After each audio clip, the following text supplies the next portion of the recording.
the long-awaited Midoriya X Goddess Listener final. This is the final. Yes. Sorry, everyone. But my friend who has originally made this is so happy that she's finally gotten this done, and also, sorry that she hasn't gotten it out until now. But she hopes you guys enjoyed this. And anyways, I love you all so much. Enjoy! Midoriya quickly moved out of the way. The black ball of whatever hit the wall. Anything the wall was made out of was gone, being sucked into the ball. Now he knew what it was. It was a black hole. When Yin said he was the opposite of her, she was right. Known as the goddess of everything was certainly true, but everything needs an opposite, and this was her. Now he knew how bad the world and everything else was in his hands. Midoriya rushed to the man, Shigaraki blocking his attack once his sword went to strike his head. "You're just a human. What could you give a goddess like her?" He chuckled, touching his sword. He looked down to see it was fading away into dust. Midoriya's eyes shot wide open as he now had no weapon. "See? A human can't do anything that we can't." He yelled as he went to touch Midoriya's arm. Midoriya quickly moved away his arm. Only by a few inches he was safe. He jumped back and was ready to find something he needed. That's it! He knew what to do. "Well, that must be bad for you since a goddess chose a human rather than a god," he spat as he fell to the ground. "You little shit!" Shigaraki yelled, throwing many black holes towards him. Midoriya moved around every single one as Shigaraki tried to get him. Damn, I would feel bad too, having a human win the heart of a goddess. Why wouldn't you do that, huh? He spoke again, as more black holes and now, thunder went his way. God, he was in a sticky situation for sure. He just knew he needed to find a good spot to attack, as you know. So he just had to stay away from every attack. That was when he looked up to see you. He doesn't know how, but you looked worried. Worried as in sickly. What was wrong? Didn't you know about his plan? He looked back and was about to be hit, but thankfully, he looked just in time to move away. He moved back. His hand scraped, but he was looking for. He quickly took it and hit it. This was now his time. When thunder came his way, you watched as Midoriya, your lover, was hit. "Izuku!" You shouted, going to run to him, but was stopped by Dabi. He held you by the arm and pinned you down to the floor. You squirmed, trying to get away from his grip. "You're not going anywhere," he spoke. You could hear him chuckle as he tightened his hold on you. You just wanted to make sure Midoriya was all right and alive. You needed to see him. You then shot a ball of light at the man. He went back as he blocked his hands, and you went to see Midoriya. Stabbing Shigaraki in the chest? Shigaraki held the sharp stone, smiling as the stone turned to dust. "Midoriya!" You shouted as he looked at Shigaraki. He looked to be on the brink of death, blood seeping out of his mouth. You couldn't see what Shigaraki looked like. That was until Dabi grabbed you again. This time he grabbed you by the hair and pulled you back down. You quickly went to create a sword to stab him, but he went to burn your hand. His hand had came to your face, burning it as you could feel your face burn and your tears running down your face. "You'll be fine, goddess. You'll heal." He got up from you. You couldn't see anything. Your eyes hurt as you felt the burn on your face slowly spread. You hated how it felt, your skin being peeled away as you touched your face. You needed to know how Midoriya was doing. You couldn't hear him at all, though. You wondered if he was dead or not. At least you knew that Midoriya was alive since Shigaraki wasn't in front of you. You turned to move around, finding your way to anything. You thought that you were floating in space. Like, how were you when you were dead? That was when you heard Dabi. It was a noise, nothing more than less.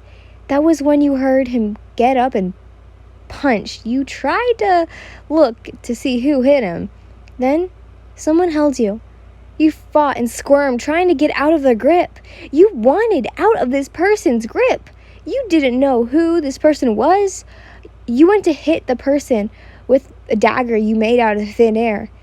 You headed going back to hit the person. But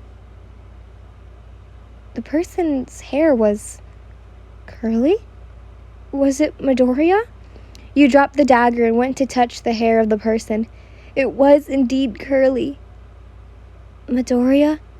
You asked, but you couldn't hear yourself nor him. Was he talking? The person held your cheek and kissed your forehead. Yes, it was Midoriya. His soft lips and smooth skin made you feel safe and warm. He won, and you loved him. That was when his grip tightened, and you wonder why. Midoriya had been talking. You could feel him, but you could barely hear it as well. Who was he talking to? That was when he got up and took you with him. The once warm area was now cold. Were you back at home? The library? Midoriya helped you stand and then move around. It would take some time till your eyes and ears would go back to normal. He just wanted to know how he won. And was he really gone forever? Would he come back? But you didn't know how long, and you just wanted to see his face again. Midoriya's. See how badly his body was. You let go of his hand and went to touch his face. His face was scarred and was a little bloodied. Midoriya? You paused. Are you all right? You could barely hear him, but what you could make out was, So, you guessed he was all right, but what if he was lying just to make you happy? That was when Midoriya took your hand again, taking you somewhere. He then placed you somewhere soft. Are we in the library? You asked, but only heard mumbles from him. Izuku, could you hold me? You asked. You looked up to where you thought he was. You felt him sit next to you and only hold your hand. His hand was warm. Was he sick? Are you all right? You asked, but only got 2 taps. So you guessed that was a yes? You now wondered if he was nervous. That was when you could slightly hear the sound of the crystals clicking on each other, or on something. Good. But you wondered if you could hear Midoriya now. So you were ready to ask him a question. But what to say? What to ask? Midoriya, how did you win? You asked. This time you could hear him hum. I wanted to get him mad so I could get a stone, the sharpness of my sword.